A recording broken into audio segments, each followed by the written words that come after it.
सुमित्रा जी का बेटा था अमित और बहू का नाम था अमृता। सुमित्रा जी की बहू की बातें सुनकर ऐसा लगता था कि जैसे वो बहुत इंटेलिजेंट है, क्योंकि उससे कभी भी कोई भी सवाल पूछो फट से जवाब दे देती थी। अरे भाई, उसके जवाब से तो गूगल भी पीछे रह जाता था। और इसलिए कम से कम सुमित्रा जी के घर में तो किसी को भी गूगल की जरूरत ही नहीं पड़ती थी। जब भी घर में कोई बात चलती, कोई कुछ भी कहता, तो अमृता फट से कह देती, ये तो मेरे साथ भी हुआ था, मुझे इसके बारे में सब मालूम है। एक दिन सुमित्रा जी अमित और अपनी बहू अमृता के साथ अमित के बुआ जी, फूफा जी यानी कि मुकेश और उर्मिला जी के यहाँ पर मिलने के लिए गए। अरे बहुत अच्छा किया अमित बेटा, इतने दिनों के बाद आए हो तुम। हाँ सुमित्रा भाभी, कभी तो आ जाया करिए अपने बच्चों को लेकर। आपकी बहू के आने से तो हमारे घर में भी रौनक आ गई है। वो क्या है ना, अमित ऑफिस के काम में बहुत बिजी रहता है, इसलिए उसे तो वक्त ही नहीं मिल पाता। अच्छा, लगता है नौकरी काफी मुश्किल है अमित की। अरे नहीं नहीं फूफा जी, ऐसी कोई बात नहीं है। आप तो जानते हैं ना प्राइवेट जॉब में कितना काम होता है। अरे कोई समझे ना समझे, मुझे तो पता है प्राइवेट नौकरी में इतना काम करना पड़ता है कि इंसान की आफत आ जाती है। लेकिन बेटा, तुमने तो कभी जॉब की ही नहीं, तुम्हें कैसे पता?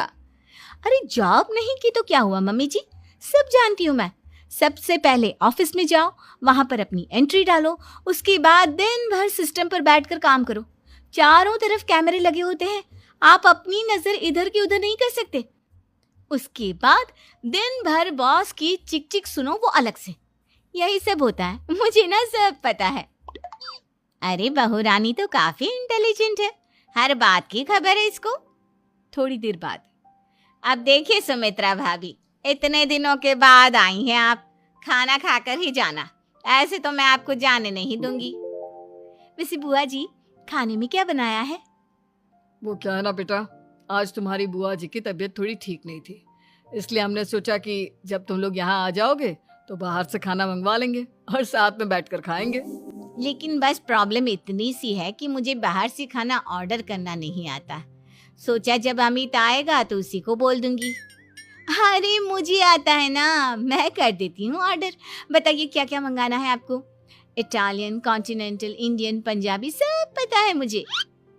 क्या बात है बहू, क्या घर में भी खाना रोज बाहर से ऑर्डर करती हो? अरे नहीं नहीं नहीं बुआ जी, ऐसी कोई बात नहीं है, बस मुझे ना सब पता है। कोई बात नहीं अमृता, मैं अपने फोन से ऑर्डर कर देता हूँ। अरे क्या बात है, आजकल ऑनलाइन डिलीवरी पर कोई ऑफर नहीं चल रहा है, वरना काफी पैसे बच जाते। कैसी बात करते हैं अमित, मैं कह रही हूँ ना मुझे सब पता है। मुझे एक बहुत अच्छा ऑनलाइन डिलीवरी वाला मालूम है, जहाँ पर 50% ऑफ मिल जाएगा। और आज तो वैसे भी फ्राइडे है ना, फ्राइडे को तो उस पर 50-70% ऑफर मिलता ही मिलता है। अरे क्या बात है, इसके बारे में तो मुझे पता ही नहीं था। अरे बेटा, जिस चीज के बारे में किसी को पता नहीं होता, हमारी बहू को पता होता है।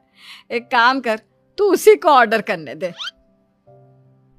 क्या बात है अमृता बेटा, तुम तो बहुत इंटेलिजेंट हो, सब कुछ जानती हो।